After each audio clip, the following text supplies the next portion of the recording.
Zdravím vás. Zatéká vám do střechy? Máme pro vás jednoduché, ale dlouhotrvající řešení.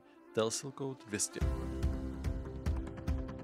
Natíraná plocha musí být suchá, čistá a zbavena nesoudržných podkladů. Silikonová hmota Telsil Coat 200 se aplikuje štětcem, válečkem s krátkým klupem, popřípadě odpovídajícím stříkacím zařízením.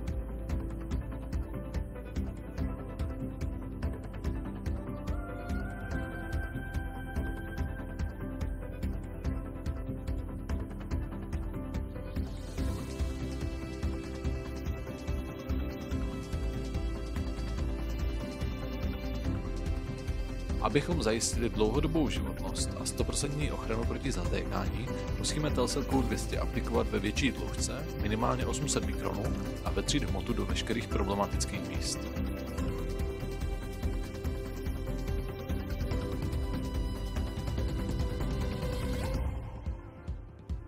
Jedná se o 100% silikon, který se vyznačuje dlouhou životností, nedegraduje pod UV zářením, je voděodolný, elastický a tepelně odolný.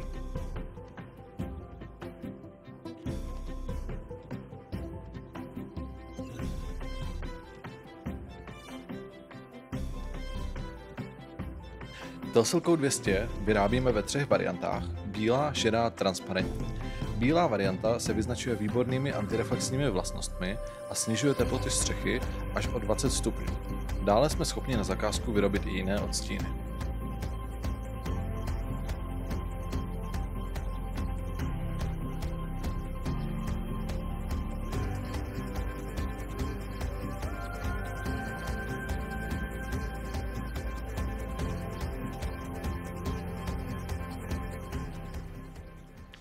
Děkujeme za zhlédnutí našeho instruktážního videa a věříme, že se vám povedlo vyřešit problém se zatíkáním na vaší střechu.